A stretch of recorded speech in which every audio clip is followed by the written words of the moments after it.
Electronic voting മെഷീനിലെ EVMിലെ നമ്മൾ അമർത്തുന്ന ഓരോ വോട്ടും നമ്മൾ ഉദ്ദേശിക്കുന്ന പാർട്ടിക്ക് തന്നെയാണോ പോകുന്നത്? ഇതിൽ എത്രമാത്രം കൃത്രിമത്വമുണ്ട്? ഇതറിയാൻ ഈ വീഡിയോ പൂർണ്ണമായും കാണുക.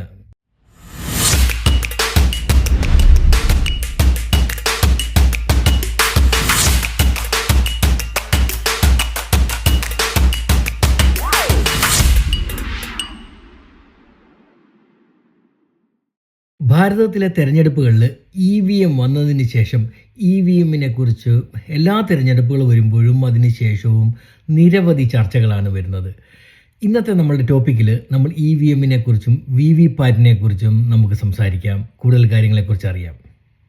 EVM എന്ന് പറയുന്നത് ഒരു സ്റ്റാൻഡ് അലോൺ മെഷീനാണ്. അതായത് വൈഫൈയുമായോ ഇൻ്റർനെറ്റുമായോ ബ്ലൂടൂത്തുമായോ ഒന്നും ബന്ധമില്ലാത്ത ഒരു സ്റ്റാൻഡ് അലോൺ മെഷീനാണ് EVM. അതുകൊണ്ട് തന്നെ റിമോട്ട് ഹാക്കിംഗ് എന്ന് പറയുന്നത് ഇമ്പോസിബിൾ ആണ്. അതായത് മറ്റൊരു സ്ഥലത്ത് ഇരുന്നു കൊണ്ട് ഇതിനെ ഹാക്ക് ചെയ്യുക എന്ന് പറയുന്നത് നടക്കുന്ന കാര്യമല്ല. നിങ്ങൾ വോട്ട് ചെയ്യുമ്പോൾ VVPAT സ്ലിപ്പ് പ്രിൻ്റായി വരും. 7 സെക്കൻഡ് നിങ്ങൾക്കത് കാണുകയും ചെയ്യാം. അതിനുശേഷം അതൊരു സീൽഡ് ബോക്സിലേക്ക് പോവുകയും ചെയ്യും. അതായത് നമ്മൾ EVMൽ ബട്ടൺ പ്രസ് ചെയ്തുണ്ടാകുന്ന വോട്ട് കൂടാതെ തന്നെ ഒരു പ്രൂഫായിട്ട് ഒരു പേപ്പർ പ്രിൻ്റ് കൂടി ഉണ്ടാകുന്നു എന്നുള്ളതാണ് ഇതിൻ്റെ അകത്ത് നിന്ന് മനസ്സിലാക്കേണ്ടത്. EVM വന്നതിന് ശേഷമുള്ള മാറ്റത്തെക്കുറിച്ച് അല്ലെ പ്രയോജനത്തെക്കുറിച്ച് പറഞ്ഞാൽ ഇത് വളരെ വേഗത്തിൽ നമുക്ക് റിസൾട്ടുകൾ അറിയാൻ സാധിക്കുന്നു, ഇലക്ഷൻ കഴിഞ്ഞുള്ള റിസൾട്ട് അറിയാൻ സാധിക്കുന്നു എന്നുള്ളതാണ് ഒരു പ്രധാനപ്പെട്ട കാര്യം. പിന്നെ രണ്ടാമത്തെ കാര്യം എന്ന് പറഞ്ഞാൽ അസാധു വോട്ടുകളുടെ ഇൻവാലിഡ് വോട്ട് 0 ആയി മാറി. പിന്നെ ഏറ്റവും പ്രധാനപ്പെട്ട ഒരു കാര്യം, പ്രത്യേകിച്ച് എൻ്റെ കുട്ടിക്കാലത്തൊക്കെ എൻ്റെ അപ്പയൊക്കെ പ്രിസൈഡിങ് ഓഫീസറായിട്ട് ഇലക്ഷൻ ഡ്യൂട്ടിക്ക് പലയിടത്തും പോയിട്ട് വന്നിട്ട് പറഞ്ഞ ധാരാളം കഥകൾ കേട്ടിട്ടുണ്ട്. വളരെ അവരൊക്കെ മുൾമുനയിൽ നിർത്തിക്കൊണ്ട് ബൂത്ത് പിടുത്തമൊക്കെ ഉണ്ടായ സാഹചര്യങ്ങളുണ്ട്. ഇപ്പോൾ അങ്ങനെ ഒരു ബൂത്ത് പിടുത്തം എന്ന് പറയുന്നത് താരതമ്യേന ഇല്ല എന്ന് തന്നെ പറയാം. പിന്നെ ഫിസിക്കൽ വോട്ടുകൾ നമുക്ക് കീപ്പ് ചെയ്യുന്നതിനെ കഴിഞ്ഞും കുറച്ചും കൂടെ സെക്യൂറാണ്, കുറച്ചും കൂടെ സേഫാണ് ഇലക്ട്രോണിക്കലി ഇത് കീപ്പ് ചെയ്യുന്നത്.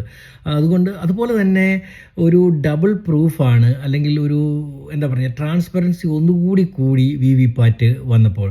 അപ്പോൾ ഇതെല്ലാം എടുത്തു നോക്കുമ്പോൾ തീർച്ചയായിട്ടും നമുക്ക് നിരവധി പ്രധാനപ്പെട്ട മാറ്റങ്ങൾ അല്ലെങ്കിൽ ഗുണകരമായ മാറ്റങ്ങൾ നമുക്ക് എടുത്തു പറയേണ്ടതുണ്ട് EVM വന്നതിന് ശേഷം. എന്നാൽ EVMനെ എതിർക്കുന്ന ഒരു വിഭാഗവുമുണ്ട്. അതൊക്കെ ഒരു ജനാധിപത്യ വ്യവസ്ഥയിൽ ന്യായമായ കാര്യം തന്നെയാണ്. പക്ഷേ അവർ എതിർക്കുന്ന വിഭാഗം പറയുന്ന ഒരു പ്രധാനപ്പെട്ട പോയിന്റ് എന്ന് പറഞ്ഞാൽ ഇത് EVMൻ്റെ മാനുഫാക്ചറിങ് സ്റ്റേജിൽ അതിൻ്റെ കോഡ്സ് എന്തെങ്കിലും എന്താ പറയുക മലീഷ്യസ് ആയിട്ടുള്ള കോഡ്സ് എംബഡ് ചെയ്ത് ഇതിനെ തിരിമറി ചെയ്യാമെന്നും, അല്ലെങ്കിൽ ഇത് സ്റ്റോക്ക് ചെയ്ത് വെച്ചിരിക്കുന്ന സമയത്ത് അല്ലെങ്കിൽ സ്റ്റോർ ചെയ്ത് വെച്ചിരിക്കുന്ന സമയത്ത് അവിടെ വെച്ച് ഇതിനെന്തെങ്കിലും മാൽ പ്രാക്ടീസ് ചെയ്യാം എന്നും അങ്ങനെയൊക്കെയുള്ള കാര്യങ്ങളെക്കുറിച്ചൊക്കെയാണ് അവർ കൂടുതലും എതിർഭാഗം ഉന്നയിക്കുന്ന പ്രശ്നങ്ങൾ. ഇതിൽ ഇലക്ഷൻ കമ്മീഷൻ പറയുന്നത് നിരവധി സെക്യൂരിറ്റി ചെക്കുകൾക്കും ടെസ്റ്റിങ്ങുകൾക്കും ശേഷമാണ് EVM മെഷീൻ പുറത്തു വരുന്നത്. അതുപോലെ തന്നെ ഒരു റാൻഡമായിട്ടുള്ള ഒരു മെഷീൻ അലോക്കേഷനാണ് എല്ലാ സ്ഥലത്തേക്കും ഉള്ളത്. പിന്നീട് രാജ്യത്തെ എല്ലാ പ്രമുഖ രാഷ്ട്രീയ പാർട്ടികൾക്കും ഇത് മോണിറ്റർ ചെയ്യാനുള്ള ഒരു അവസരവുമുണ്ട്. പിന്നെ ഇതിനൊക്കെ പുറമെ ഈ EVM മെഷീൻ ഹാക്ക് ചെയ്യപ്പെടാനായിട്ട് ഒരു ചലഞ്ച് വരെ കൊടുത്തിട്ടുണ്ട്.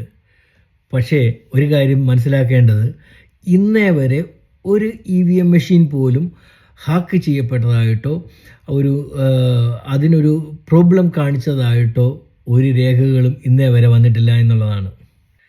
അതുകൊണ്ട് തന്നെ EVM മെഷീൻ ഒരു അൺസേഫായിട്ടുള്ള ഒരു സംവിധാനമാണെന്ന് ഒരിക്കലും നമുക്ക് പറയാൻ സാധിക്കില്ല. പക്ഷേ ഡെമോക്രസിയിൽ ടെക്നോളജി മാത്രം മതിയോ? ജനങ്ങളുടെ ട്രസ്റ്റും വേണം.